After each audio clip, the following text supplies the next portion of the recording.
Hi, I'm Lou. Another episode of My Car Story. We're at the Klairmont, with a K, Klairmont Kollections, and it's a private collection. However, we have the exclusive to do some of the cars individually. And I'm here with Andrew Vogel. Andrew, good to see you. Great to see you, Lou, again, yeah. Andrew, tell us where we're at so that people kind of get an idea of the magnitude of what we Absolutely. have and what we're going to see today. Sure. So here we are at the Klairmont Collection.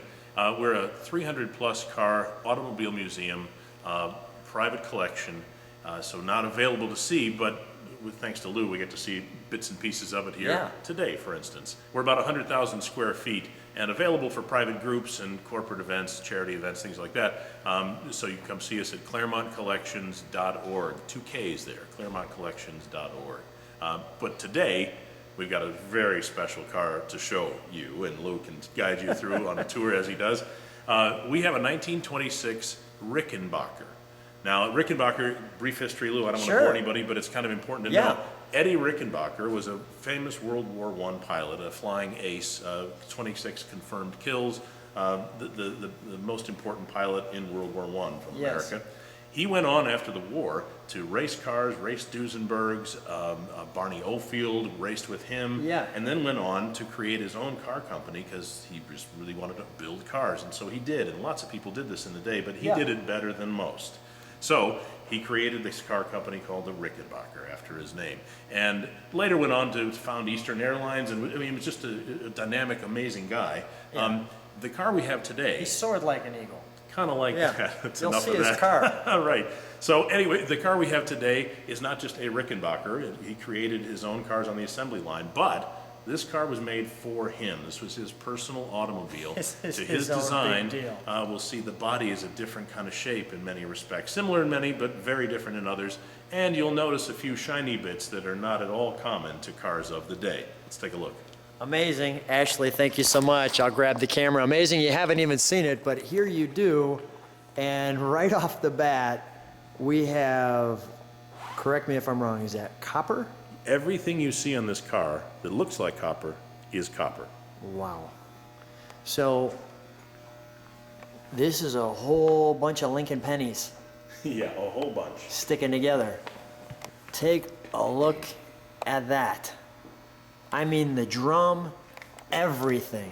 Yeah, and some of the pieces, like the drum on the wheel that needs obviously to be more of a cast iron, is simply copper plated.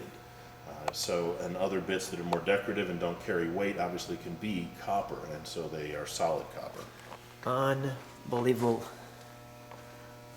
This is a plaque. Well, it's actually you're going to see here. It's actually the plaque on here, and then there's the plug for the manual crank if you need it. Yep. Interesting headlights. I was going to say, do these headlights turn with the car? I'm seeing a solid bar, or no? They stay solid. Okay. Yeah, no, they stay right where they are. Well, look at that. Look at this bumper. I mean, take a look at that. That's wood combined. That's a piece of walnut trimmed in copper. That's amazing. That's like somebody's desk. Right? I mean, look at the brass fittings, the pieces there. Or I'm sorry, copper. And you see, of course, the hood ornament here. It's the only Rickenbacker that he did that had his airplane, as it were. So when he'd be driving, that would be spinning. How amazing is that? Yeah. Unbelievable. The Super Sport. Wow. Let's get an overall look at the side.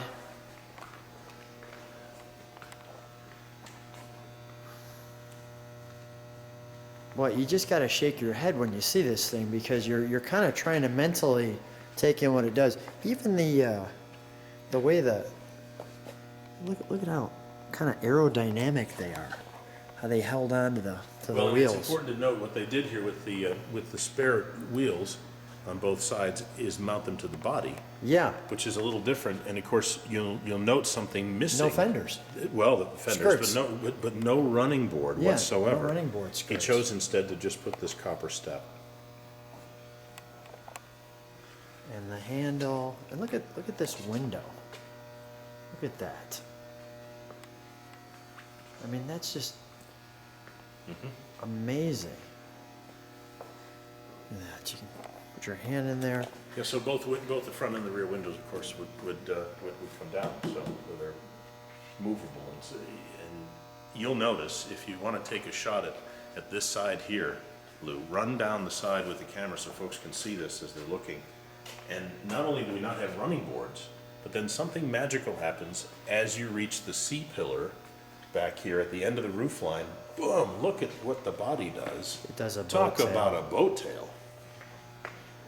That is a serious boat tail right there. Let me actually back up so I can get all that in. I'm gonna keep backing. Yep. So people can get that view.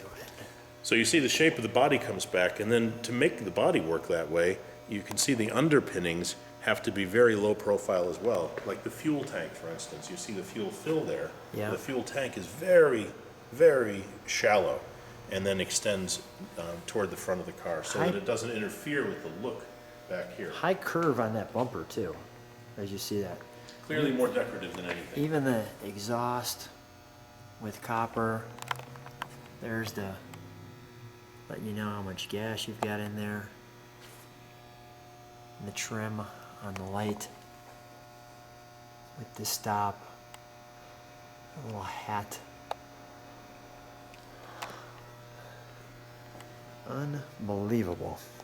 Let's, here's the other side, so people can kind of take that boat tail in. How long has this car been in the collection? Any idea? Yeah, we added this car to the collection back in January of this year. Okay, let's open the door and let's take a look at the interior. It was, this one was hard fought.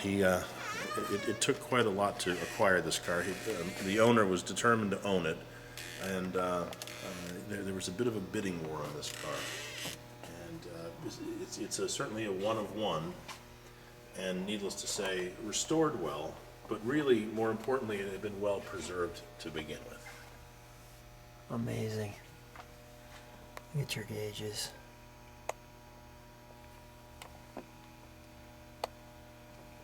You know, a fairly compact cabin, much like an aircraft. Mm-hmm. You know, you can certainly see his aircraft roots here.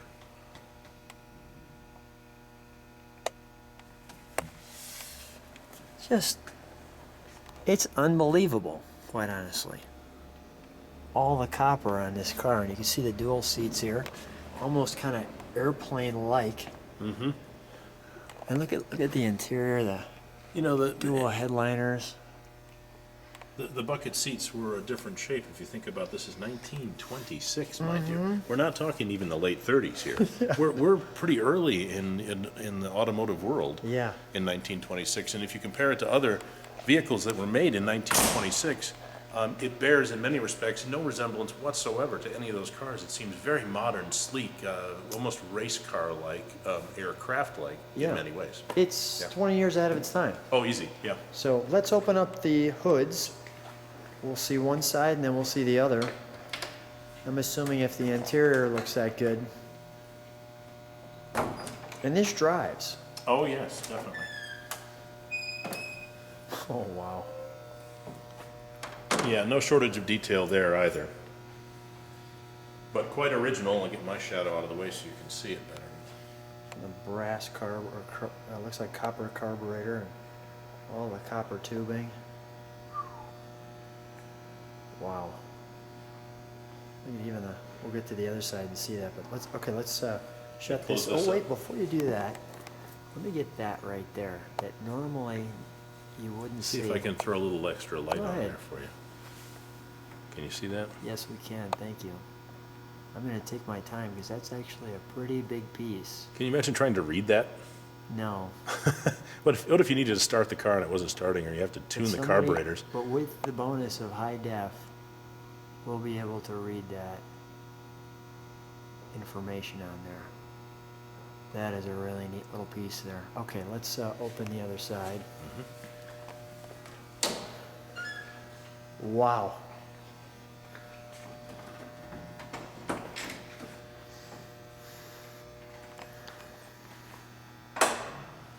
The split windshield. Okay, Go ahead, bear with jump me. in there, Yep. sure.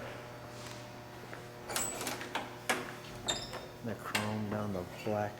Really, I mean, for I call it chrome, it's the copper, but You see even the hinges underneath, everything is either copper or copper plated, and even the oil lubrication. right?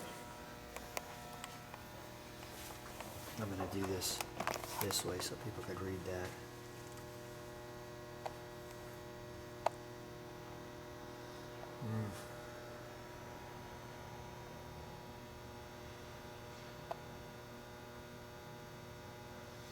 And I'll pull out so you can just get an overall view of that. The horn down there. Just amazing. Andrew, let's shut the hood and stand next to it and look at the curve on that. And the unforgettable copper headlamps with the copper tubing. Andrew, stand right next to it. There we are. Andrew, just unbelievable. Thanks so much for being on My Car Story. Always happy to see you, Lou. Thanks.